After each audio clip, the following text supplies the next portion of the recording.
Brought to you by the Real Estate Board of Greater Vancouver.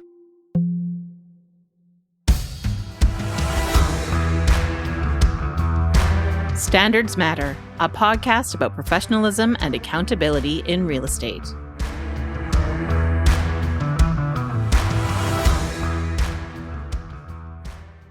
The following scenario is inspired by a real professional conduct case. Some details have been altered for storytelling purposes, and we've removed all identifying information to respect the privacy of those involved. Cindy Chan was on a business trip to Washington State when her cell phone rang. Her stomach dropped when she saw the name on her call display. It was her home security company. Her front door alarm had just triggered. The company was calling to ask if it was an accident. Cindy and her partner were both away on business. The only thing she could think of was her realtor. Her house had been put up for sale a few weeks ago, but she didn't remember any showing scheduled for that day. She frantically called her realtor, Bob Smith of ABC Realty, to confirm. Bob sounded concerned. He had no showing scheduled for that day. This was the real deal. Her house had just been broken into. At least, that's what she thought.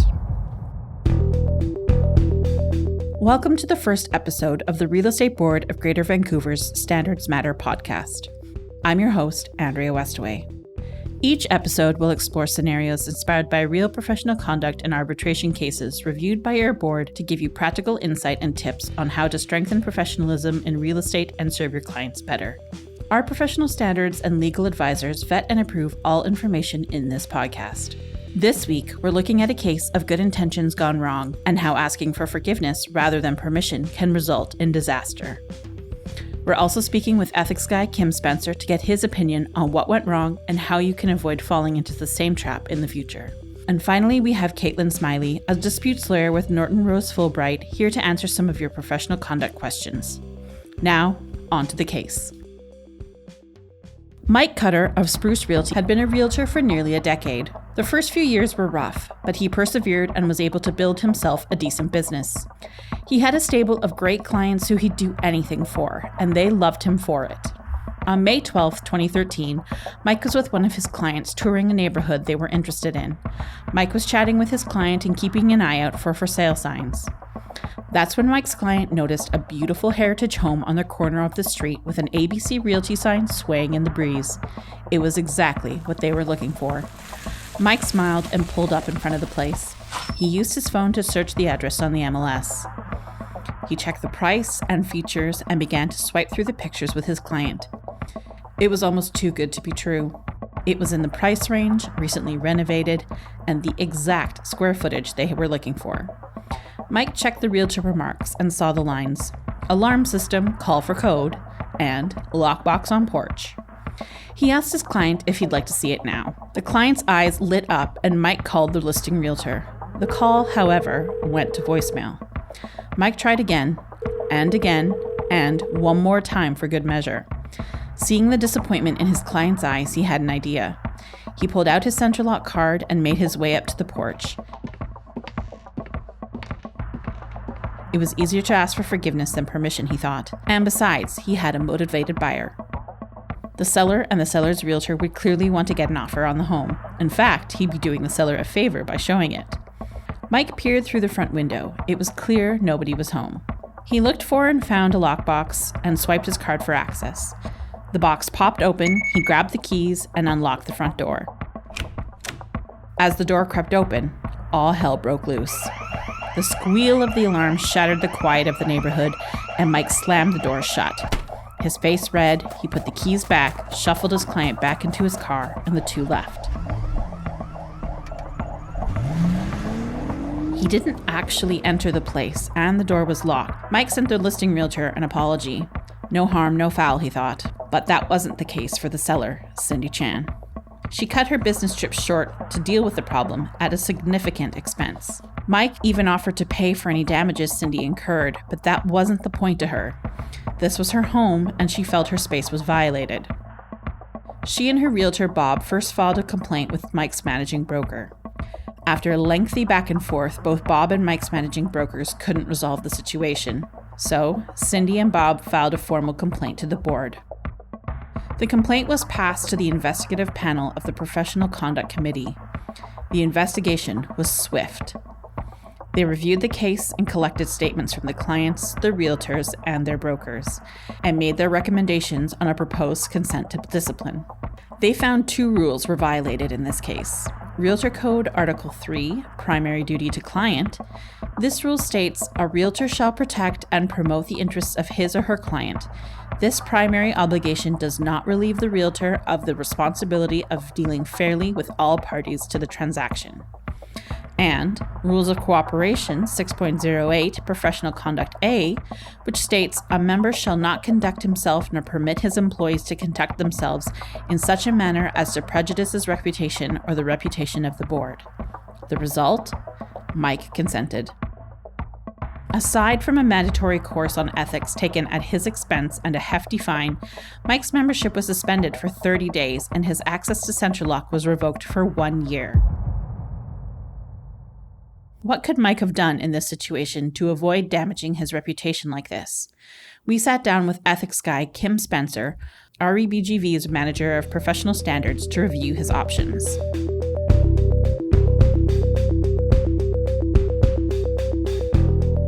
What could the realtor have done in this scenario to satisfy both his client and the seller? Okay. Well, when you've scrambled an egg or you've made an omelet, you can't unscramble it or un-omelet the egg. And this is one of those situations where the thing has happened, it can't be undone.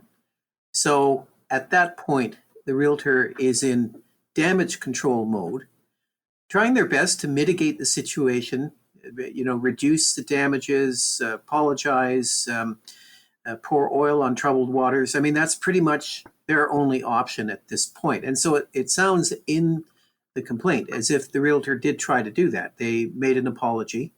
And it's surprising how often an apology, a sincere apology, will really help. It doesn't forestall a complaint always, but it does sometimes. It often helps because you know what? We're Canadian. That's what we do. We apologize.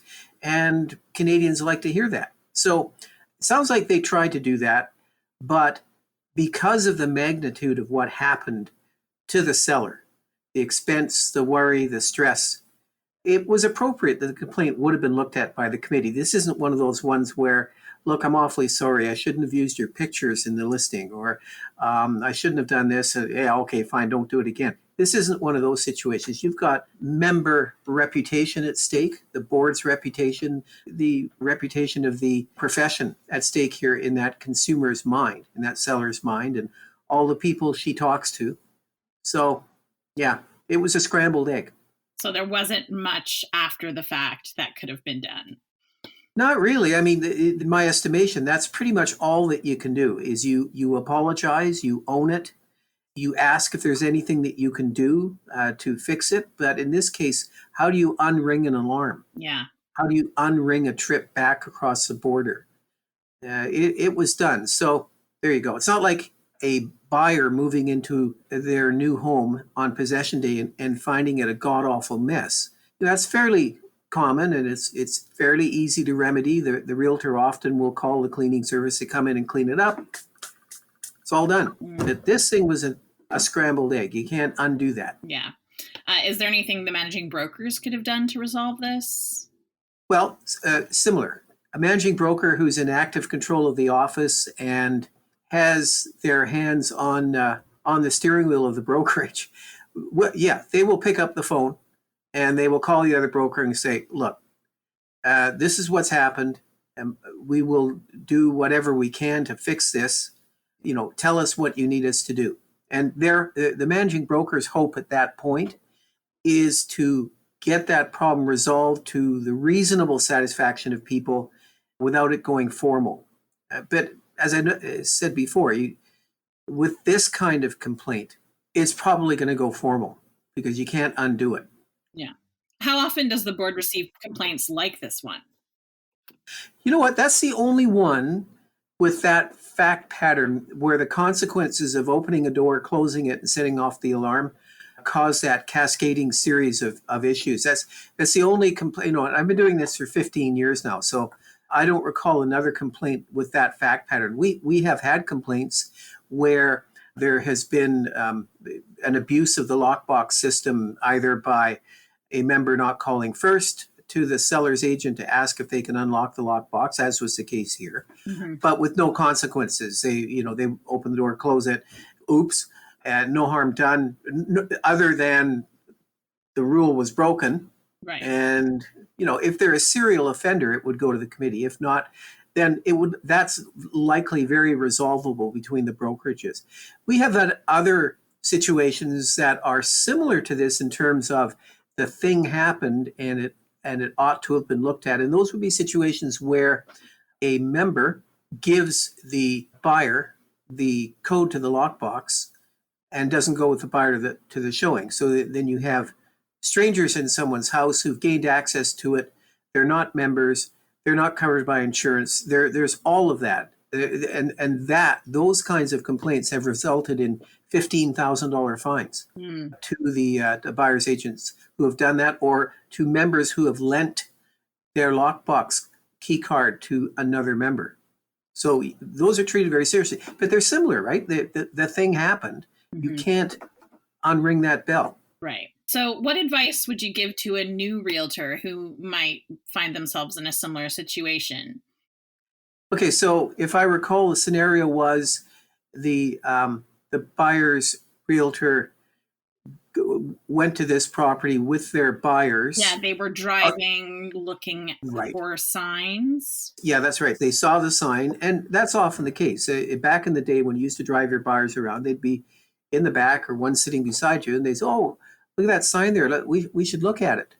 And for experienced buyers, they know what the drill is. They know that their realtor has to call the other realtor acting for the seller, make an appointment, all that great stuff. And they also know that if that protocol isn't followed, people get annoyed. And why would you want to annoy the seller if you're planning on writing an offer? So they're pretty conversant with that. But sometimes buyers aren't conversant with that, or they're from distant parts. Maybe they just don't know what the business practices are here. So they say to their realtor, go knock on the door. Or in this case, unlock the door with a key box card. So the realtor has to be really strong. It's something that we talk about in our ethics courses. We are the servant of the client. We act for the client. We have to follow their lawful instructions. And those are lawful instructions, by the way, to go knock on the door or use a key box. But they are instructions, if followed, that would put the member offside with the board's rules. And it's at that point that a professional has to be strong enough and have a good enough relationship with their client to look them in the eye and say, look, I can't take that instruction. It's going to put me offside with my association. I won't do it. It's not a great idea anyway because of this situation, but I have to call the other realtor and refuse. And if the client insists, well, at some point, you're going to end the relationship if it's that serious. There's no reason to put yourself in harm's way because a client demands it. We do have a choice. That's all we have, unless there's anything else you'd like to add, if you have any other thoughts. It's an old case. I think it goes back to 2013, that one. Yeah. And in 2013, our maximum fine was $10,000. Right. It was raised to $30,000 5 years ago, probably. So I can't remember what the fine to that member was, but I'd suggest it was probably about halfway to $10,000, probably in that range. So given that the range then was 10 grand and roughly a $5,000 fine plus costs plus course fees and just the shaming that goes with it. Now, as I said, you would be looking at a $15,000 fine and the member shaming, which inevitably comes. You mustn't do it publicly, but people make judgments about you. It's embarrassing. No one wants to be held out as being a rule breaker, even if it was out of the goodness of their heart. No one likes that. So that's a big cost. To some people, it's worse than the fine. Yeah. Well, all right. Well, that's all we have then. So thank you, Kim. Okay.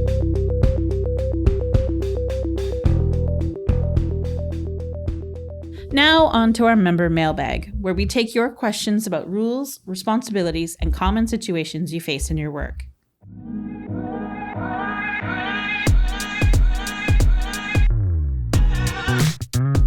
Today, we've brought in Kaitlin Smiley, a disputes lawyer with Norton Rose Fulbright. Kaitlin's practice includes real estate-related disputes and professional conduct matters, and she has worked closely with REBGV's Professional Conduct Committee for a number of years.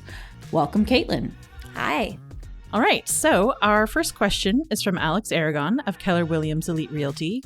Alex asks, does your real estate insurance cover key and lock replacement for a strata complex if your lockbox is broken into and key and fob stolen? Can the strata come after the listing agent or owner for damages? Well, the first part, the insurance point, is really a question for the Real Estate Errors and Omissions Insurance Corporation or any other professional liability insurance you have, and will depend on the wording of the policy and any exclusions. However, even if you have coverage, it might be the case that your deductible is such that it isn't really worth pursuing a claim if the replacement cost is less than what the deductible would be in any event. In terms of your liability exposure, the strata could pursue a claim against an agent if the agent fell below the expected standard of care with respect to the care and safekeeping of the fob. For example, it might not be reasonable to put a fob in a lockbox in a certain neighborhood which is known to have issues with lockbox theft. It might be entirely reasonable to use a lockbox in another neighborhood such that if there was a theft, it wouldn't be something that would be the negligence of the agent having caused it. The ability of a strata to go after the owner might be impacted by strata bylaws or any regulations regarding fob replacement, so would need to be considered on a case-by-case basis. Next up, we have a question from Josh Bath, also with Keller Williams Elite Realty. Josh asks, what can be done with buyer's agents that no-show on an appointment but still have their client show up? Some members have weird expectations that the listing realtor should go ahead and show the buyer the home even though they're not there to represent them. Well, that's a tough situation for a listing realtor to find themselves in. Obviously, you want to give your clients the best opportunity for selling their property, but you're being put into a tricky situation in terms of your obligations and who they're owed to and agency relationships. You would be well within your rights to refuse the showing and insist that it be rescheduled, but of course, then you risk jeopardizing the potential sale. As a buyer's agent, if you don't plan to be at a showing, you should be communicating that to the listing agent well in advance and seeing whether they're comfortable with it. Really, you should be finding someone else who can cover the showing for you and fulfilling your obligations to your clients. It might be the case that the listing agent is having someone else cover the showing who's not particularly familiar with the property and wouldn't even do that showing justice, not really benefiting either you as the buyer's agent or the listed property. If you do not attend, you also run the risk of there being no one at the property, and we've seen conduct complaints arise from the public where someone attends to view their property and there's no realtors present at all, and then they're in a really awkward situation because obviously they also want to sell their house and have the best opportunity to do that, but they're not in the business. There's a reason they've hired a realtor. Depending on the circumstances, even if the listing agent is present and able to show the property, this may also give rise to a conduct complaint and possible discipline under the Realtor Code. One of the obligations under the code is to render skilled and conscientious service. If a buyer's agent is not showing up at showings without making suitable advance arrangements, this could be a breach of that obligation and result in discipline. Last up, we have a question from Phil Moore with Remax Crest Realty. Phil's question is about identifying a buyer in the contract of purchase and sale. Specifically, he's looking for clarity around the buyer's address. What's considered adequately identified? Is a name enough, or do we need more information? What about the common practice of putting the brokerage address as the buyer's address? Well, the reason we want to ensure that buyers are adequately identified on an offer is so we know we have a binding offer and ultimately a contract, and that requires certainty. If the description of the buyer does not provide adequate information to identify who the possible purchaser is, you could run into trouble if they have a common name and down the road claim that you have the wrong person and that it was another John Smith who made this offer and is bound by this contract. Now, failure to include additional details, such as address or occupation, will not automatically render a contract void for uncertainty. And even in a nightmare scenario, where the buyer later claims that you have the wrong purchaser, there are ways to get other evidence to establish their identity. For example, if they had a relationship with a realtor and that realtor has information that would confirm their identity, which they should also have. But either way, it can get messy, especially when we're dealing with possibly offshore purchasers or realtors who may not have all the paperwork done that they should be having done. Best practice is to include those identifying details at the outset.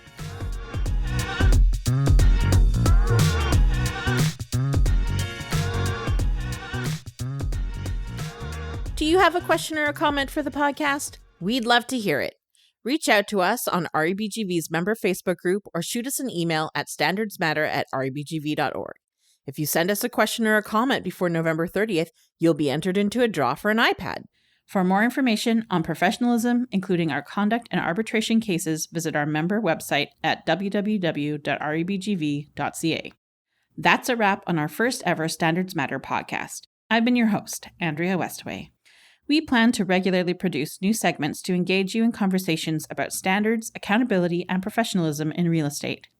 On behalf of the Real Estate Board of Greater Vancouver, thanks for listening. Thanks for listening to Standards Matter. If you enjoyed this podcast, please rate us and subscribe in your favorite podcast app.